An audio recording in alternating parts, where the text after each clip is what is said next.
Selamat pagi, Ibu Bapak dan saudara-saudari yang dikasihi oleh Tuhan. Berjumpa kembali dalam program Pagi Menyapa pada hari ini. Tentu Bapak Ibu dan saudara-saudari yang ada di rumah yang sedang menyaksikan program ini di dalam kondisi yang penuh dengan sukacita. Pada hari ini kita akan bersama-sama merenungkan dan membaca firman Tuhan.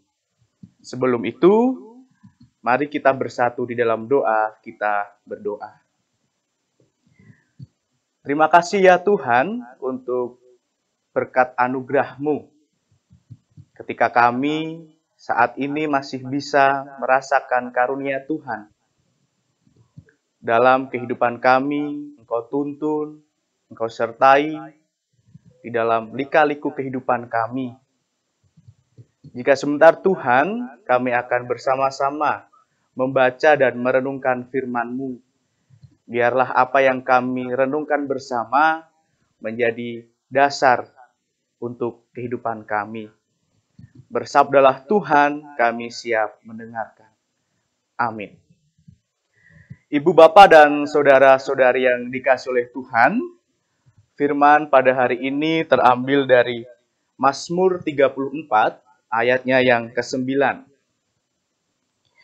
Mazmur 34, ayatnya yang ke-9 yang berbunyi demikian.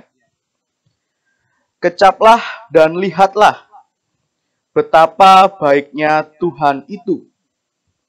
Berbahagialah orang yang berlindung padanya. Demikian firman Tuhan. Yang berbahagia ialah mereka yang mendengarkan firman Tuhan dan memeliharanya. Ibu bapak dan saudara-saudari yang dikasihi oleh Tuhan, salah satu anugerah yang diberikan Tuhan kepada kita adalah lidah. Lidah adalah organ tubuh yang digunakan untuk mengecap rasa.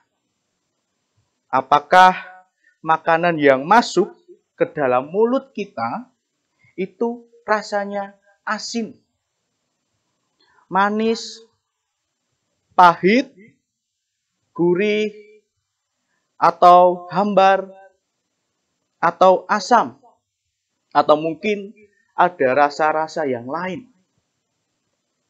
Susah kalau lidah kita tidak bisa merasakan nikmatnya makanan atau minuman yang kita santap. Meskipun kadang kita juga mengalaminya ketika kita sakit. Itu pasti rasanya berubah menjadi pahit. Kok makanan ini jadi pahit ya? Kok rasanya tawar? Padahal sudah dikasih garam bumbu yang banyak.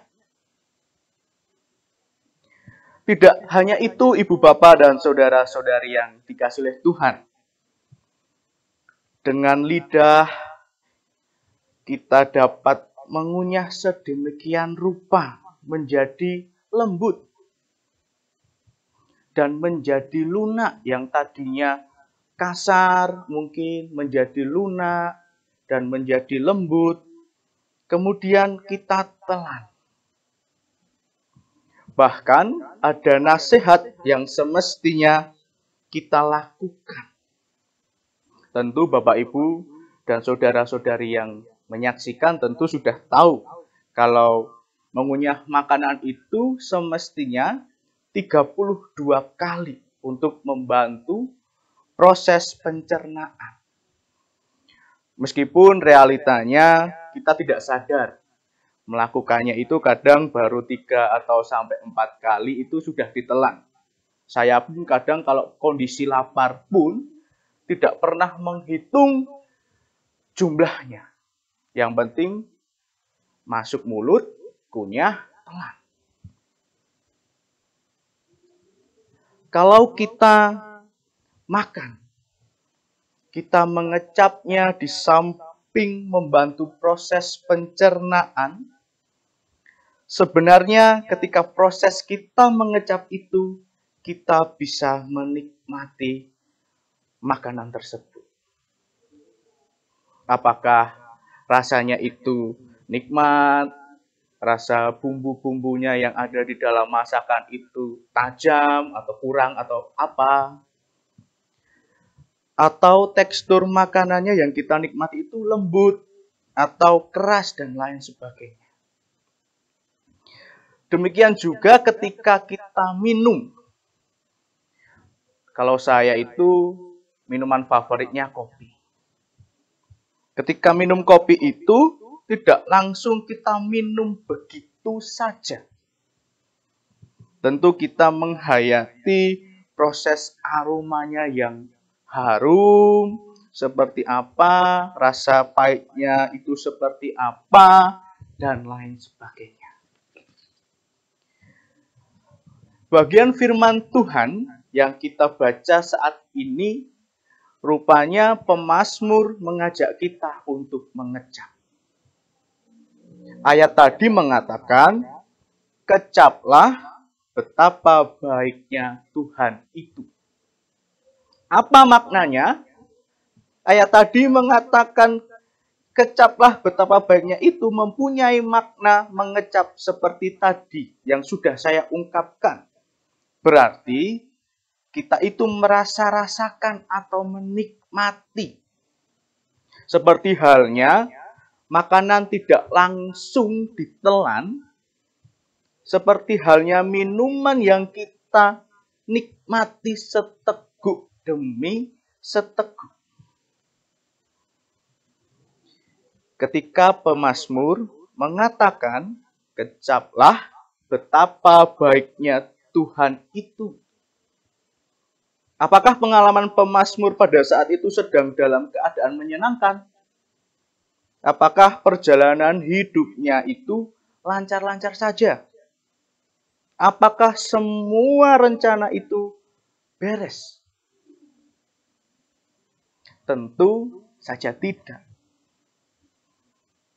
Pemazmur dalam hal ini, Daud, saat itu diperhadapkan dengan banyak sekali kesulitan hidup. Dan tentu saja persoalan keluarga yang tidak ringan.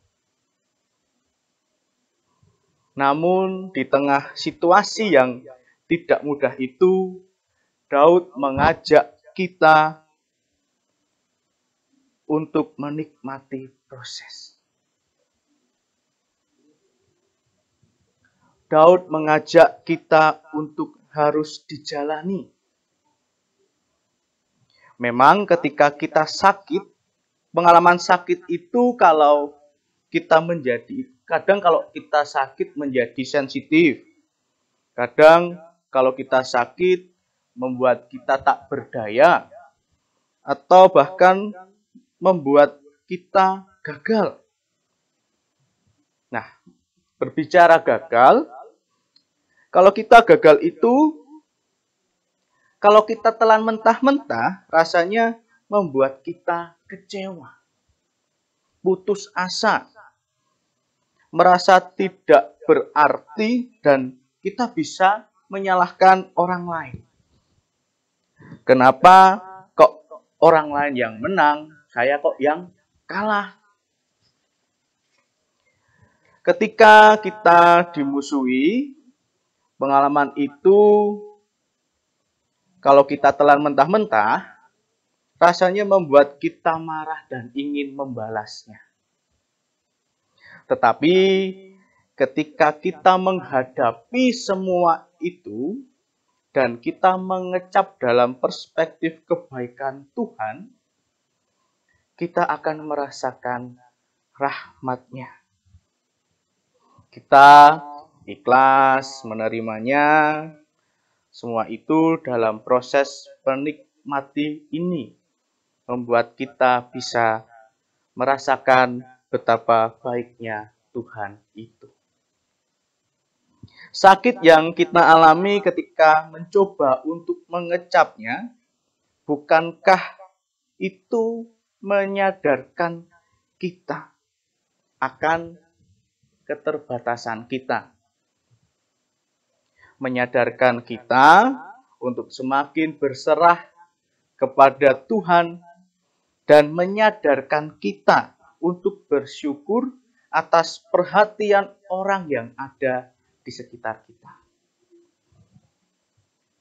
Ketika kita gagal dan kita mau mengecapnya, bukankah kita disadarkan bahwa kita memang harus bekerja lebih keras lagi? Bahwa kita harus melatih diri ketika kita dimusuhi dan kita mau untuk mengecapnya, bukankah itu yang harus kita benahi?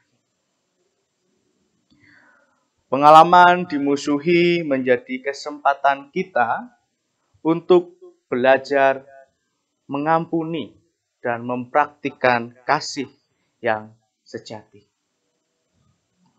Ibu, bapak, dan saudara-saudari yang dikasihi oleh Tuhan, perjalanan hidup kita itu terkadang memang tidak semulus yang kita harapkan.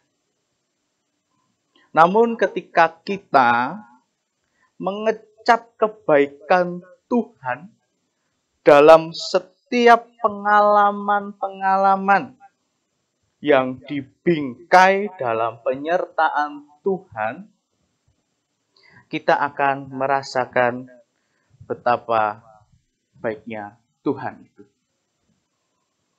Selamat mengecap kebaikan Tuhan. Amin. Mari kita bersatu di dalam doa, kita berdoa. Kami sadar Tuhan akan keterbatasan kami. Ketika kami di dalam kondisi apapun, baik kami di dalam kondisi kami saat jatuh, banyak pergumulan yang ada di dalam kehidupan kami, dan kami merasakan jauh dari Tuhan. Ketika kami merasa tidak mampu dan tidak berdaya. Tetapi ketika kami bersama-sama membaca dan merenungkan firman-Mu pada hari ini, kami menyadari bahwa keterbatasan-keterbatasan kami dapat menyadarkan kami. Ketika kami harus bekerja lebih keras, ketika kami harus menjadi pribadi yang lebih baik, ketika kami harus berbenah diri, menjadi manusia yang selalu ingat akan Tuhan. Tuhan kami, Yesus Kristus yang baik, tuntunlah kami di dalam kehidupan kami, di dalam kesibukan kami, pekerjaan kami, studi kami. Biarlah Engkau yang menuntun perjalanan hidup kami. Tentu kami selalu ingat dan mengecap akan kebaikan Tuhan yang sudah Tuhan berikan kepada kami, yang kadang kami tidak sadar akan kebaikan Tuhan. Tuhan Yesus yang penuh kasih, doa ini kami panjatkan di dalam nama Tuhan kami Yesus Kristus, Juru Selamat kami yang hidup.